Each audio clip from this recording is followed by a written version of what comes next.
Hello friends, welcome back to the square spiral garden. The cosmos is now a little taller than I am, and I believe that right there is a goldenrod bug. My friend Carla would know. Dr. Carla. This is mist flower. It's a mint relative and it's in full bloom. Bugs getting it on. Still have to duck when I come through the archway. Here's another cosmos. Apple tree. Looks like it's about, I guess about 10 feet tall now. I have not weeded hardly at all. The garden is so dry. I'm just letting the weeds stay so it can shade everything. I have not turned on the sprinkler. I don't know why. I should. There's one of my yarrow. There's the Cortland apple. I should name them and every time I walk by, and then I would remember what kind of apple they are. That's the one that's just a little bit taller than I am. This guy, these guys right here have been such a success. Look at all those pollinators. Just clambering all over them. Makes me happy. Going to seed. They're going to seed now.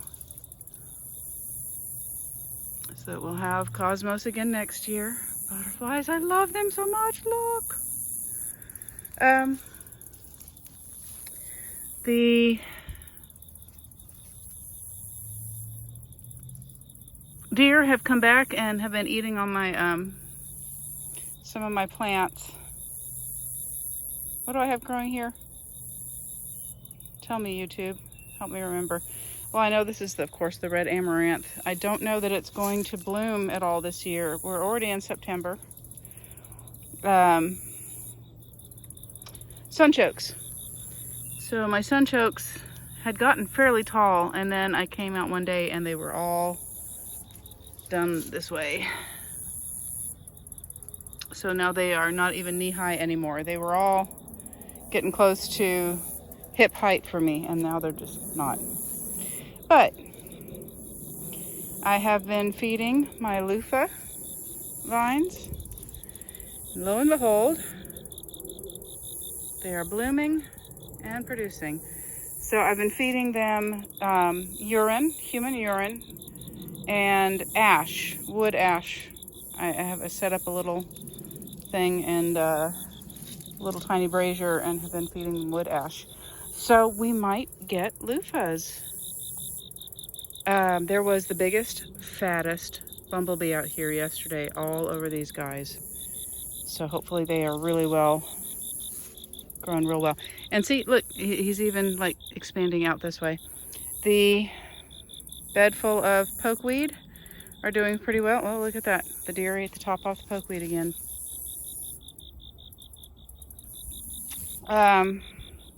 Baby pokes growing back. I've been watering them along with the mustard greens. Yeah, see, there's a deer footprint right there. Been watering them along with the mustard greens with diluted urine, same as I'm using on them. Urine is good for when you just need the greens to grow. So I've been watering the onions and the poke and the mustard greens with diluted urine. And tragedy over here, I have to walk around. I planted 8 runner beans. One of them survived until this week. I've been watering him as well. I don't know what happened. He's still in the ground. You can see the ash of the wood ash that I've been putting in the ground for him, as well as the urine, because they balance each other out chemically. And yet, he didn't make it. I don't know what's wrong. Again,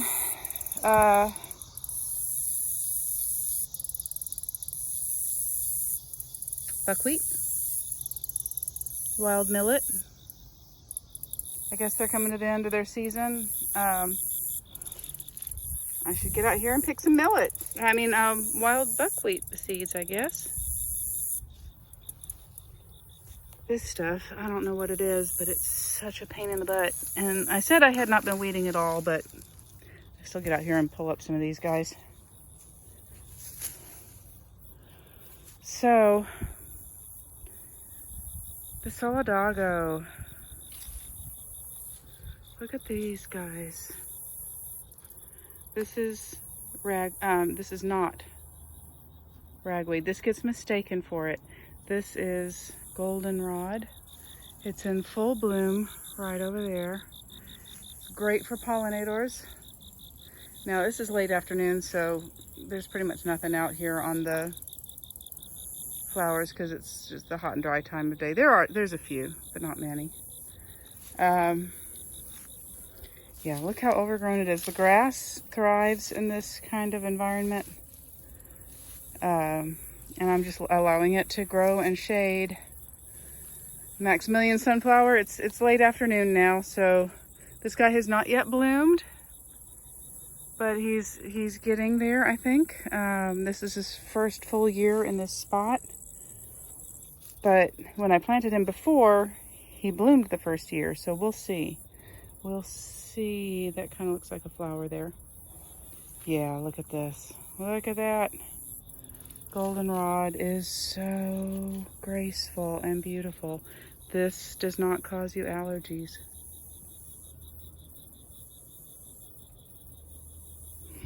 It has a very light, sweet scent. Lovely stuff. Oregano doing great. I've also been using the urine water on it. You put 1 part urine to 10 parts water. Same with the rosemary. They're doing lovely. Other than that, I have, well, wait, there is that one patch of greens. Yeah, I've been watering these greens too. Right there and there. I know they don't look like they've been watered in ever.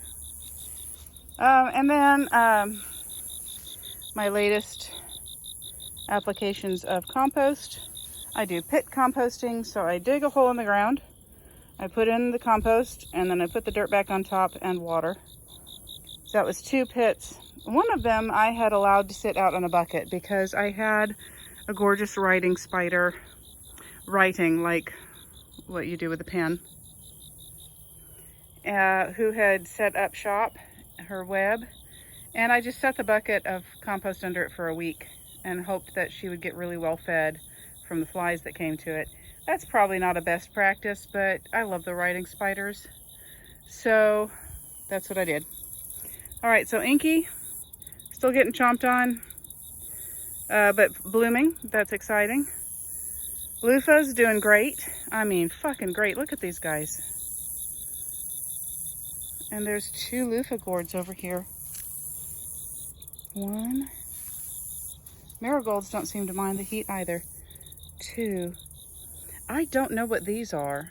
I thought that, you know, that's where the flower used to be, and I don't know if those turn into that. Doesn't look like it. So maybe that's the male and that's the female. I'm not sure. Anyway, this is the first year I've had success with loofahs. So I'm super excited. Oh dear, squash bugs.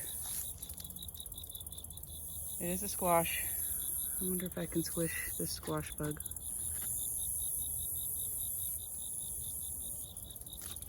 Yep. All right. Big, overgrown, butterfly strewn garden. I can't stand how wonderful these butterflies are. And I don't even have their food plant growing this year. I was very sad that my my maypop vines passed away. They died horribly, tragically. So I didn't think that these guys would come back, but they have. They've come back just for the flowers. I'm really glad these flowers are growing. Oh yeah, mulberry, now some probably 20 feet tall. And that guy right there is my hazelnut. Ooh, we should go look at him. Because I think we might get nuts this year. Look at that. The deer probably eat these too. I'm telling my husband he needs to bring me a deer so I can get my grapes back. That's a little hazelnut, and it's a medium-sized hazelnut, so we got Daddy hazelnut, baby hazelnut, mama hazelnut, and that right there, of course, is my elderberry. Look, oh my God, he's so pretty. He's perfect. All right, dead garlic head, not so pretty. Here we go. One more view of the garden. Crepe myrtle. All right, be well, y'all.